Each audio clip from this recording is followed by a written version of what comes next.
Hey there, my name's Kenny, and we appreciate you choosing 180 Contractors to improve your home's comfort and energy efficiency. This short video will walk you through what to expect on installation day and how you can help us prepare so everything goes smoothly. Here's what you need to know. Number 1, driveway access.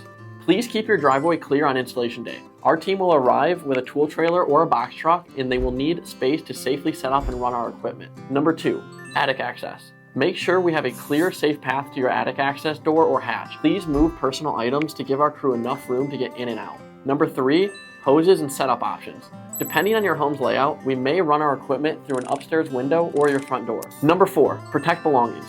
If you have hanging clothes or personal items near the attic access, please remove or cover them.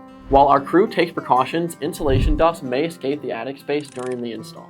Number 5, installation timeline. Most installation projects are completed within 2 to 6 hours. You do not need to be home the entire time, but we do recommend being available or reachable in case we have questions. We'll be able to upgrade your home's energy efficiency in no time. If you need anything during or before the project installation, your project manager is just a call or message away. Thank you again for trusting 180 Contractors, and we are looking forward to helping your home stay comfortable year-round.